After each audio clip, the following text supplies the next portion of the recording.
You're listening to Heritage Radio Network.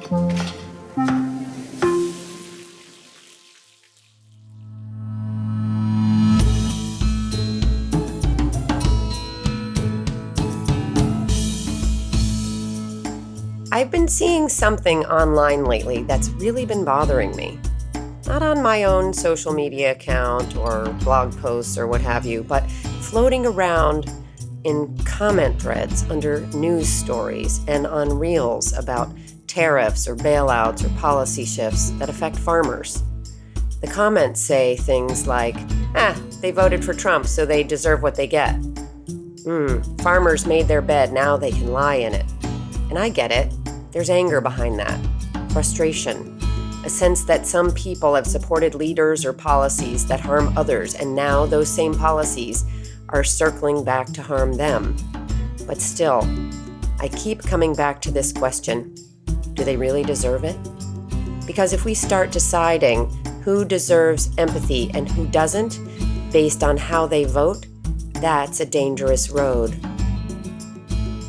You're listening to One Bite is Everything, the podcast that connects the food on your plate to the rest of the world. And today, that connection is politics. This is a really tricky issue and a thought-provoking one, I think. We all need to think past the headlines and into the nitty-gritty, and I know you are here because you want that too. I'm your host, DiPrima, and even if it's messy, I think these issues are worth talking about. Today, I want to slow this conversation down, not to defend anyone, not to attack anyone, but to understand what's underneath this frustration and what it might cost us as a country and as eaters if we let the blame settle there.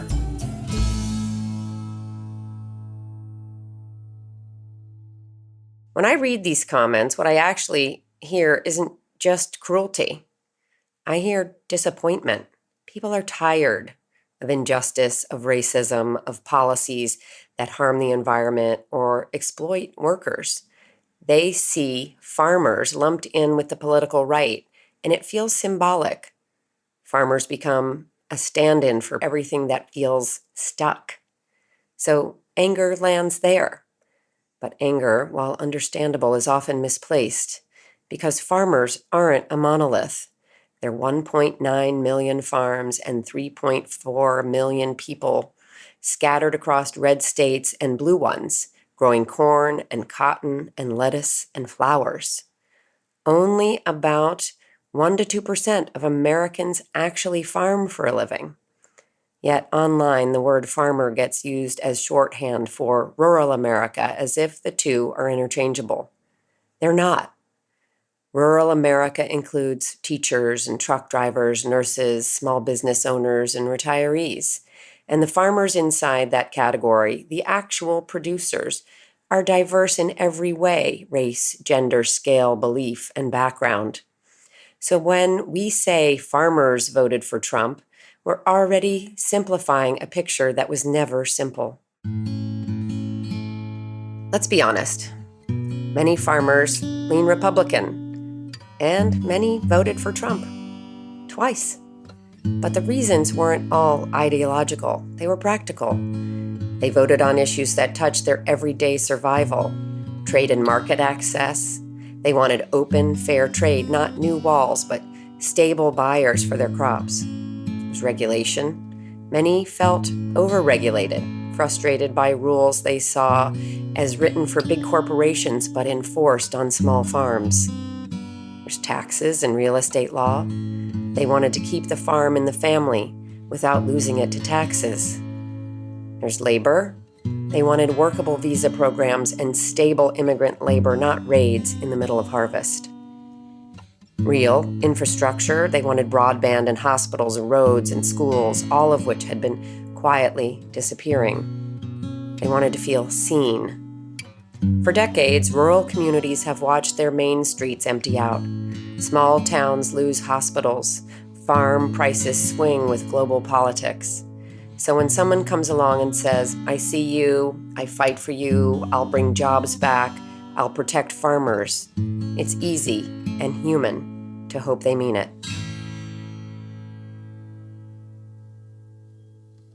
And if your livelihood depends on global trade, on the next farm bill, how do you vote?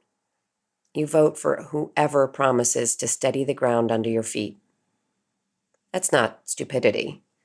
That's survival.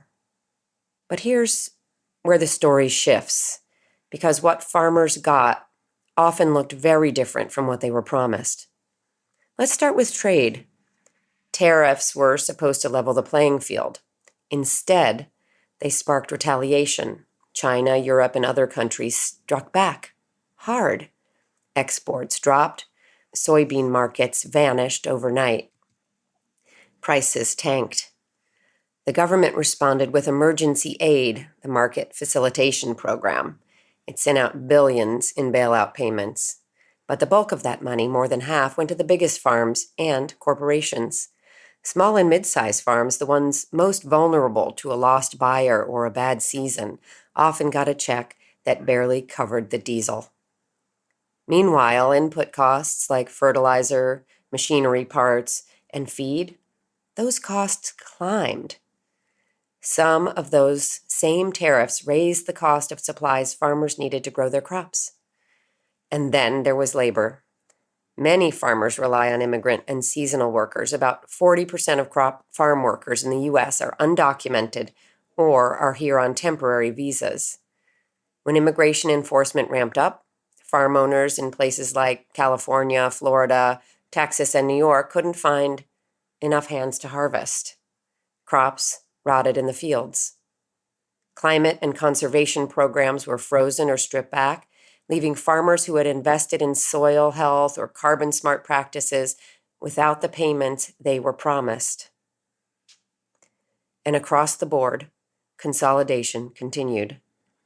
The biggest 4 meat packers grew even bigger. Corporate land investors scooped up more farmland, and small farmers, the ones the rhetoric claimed to defend, kept closing their doors. So if this was supposed to be a win for farmers, it's worth asking, which ones? Here's the irony. Every time a small farm closes, it's not a victory for accountability. It's a win for consolidation. When we say let them suffer, we're not punishing the system that created the problem. We're strengthening it, because when family farms disappear, the corporations buying up their land get bigger, stronger, and more powerful. The supply chains get longer. The food gets less transparent. And we, the eaters, we lose the ability to know where our food comes from or who's growing it. So yes, some farmers voted for leaders whose policies ultimately hurt them. But the people who benefit from that pain are not the ones who will be standing at the farmer's market next week or planting kale in a hoop house. They're the ones running billion-dollar agribusinesses who can ride out any policy storm. And they're doing just fine. Let's go back to that word deserve. When we say someone deserves to lose their livelihood because of how they voted, we're turning politics into punishment. But voting isn't a moral test you pass or fail. It's a tool, and sometimes a desperate one. We vote based on what we know, what we're told, and what we hope for. Sometimes we get it wrong.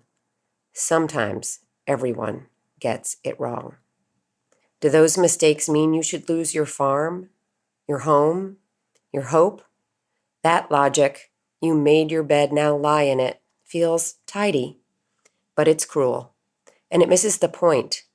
Democracy depends on people being able to make choices without fear of starvation if they guess wrong. We can hold policies accountable. We can critique votes, demand better, and tell the truth about consequences. But wishing harm on whole groups of people doesn't make policy better. It makes us colder. Here's what I think this conversation is really about. It's about disconnection. When we're disconnected from our food and the people who grow it, farmers become symbols, easy to blame, easy to dismiss.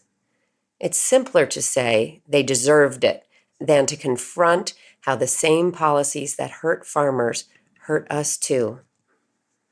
Because when farms close, grocery prices go up. When we lose local supply chains, resilience goes down. When the next pandemic or flood or trade war hits, we all feel it. We're in this together, whether we like it or not. So maybe the real question isn't, do they deserve it? Maybe it's, do we? Do we deserve a food system that keeps us divided, that feeds us stories instead of nourishment, outrage instead of understanding? I don't think so. I want to leave space here for a reflection, not reaction. When you hear someone say, farmers voted for Trump, they got what they deserved, what comes up for you? Do you feel that anger, that urge to say, well, maybe this is the price? If so, what might that be pointing to? Frustration, exhaustion, a need for fairness? What if, instead of blame, we aim for clarity? What if we use that same energy to ask better questions about policy, about power, about how food really works? Because empathy doesn't mean excusing harm. It means refusing to dehumanize people, even when it's tempting, especially when it's tempting. Farmers didn't all get what they wanted. Neither did we. The same system that failed them is still shaping the food on our plates. So maybe next time we feel that flash of anger online, when we see someone saying they deserve it, we can pause, take a breath, and remember that what happens to farmers happens to all of us. Thanks for listening to One Bite is Everything, the podcast that connects every bite you take to the bigger world. If today's conversation sparked something for you, well, I hope it did. Remember, the stories you hear here don't end when the episode does. Through the For Farmers movement, these stories become action, supporting small and mid-sized farmers across the United States and bringing eaters like you closer to the people who make your food possible. You can find out more at forfarmersmovement.com or follow along with me on Instagram at XOXOFarmGirl. If you found this episode meaningful, please take a moment to rate and review One Bite is Everything on Apple Podcasts. It helps more people like you find the show. Special thanks to Russell Chapa for sound editing and original music. I'm your host, DiPrima. Eat like it matters, because it does.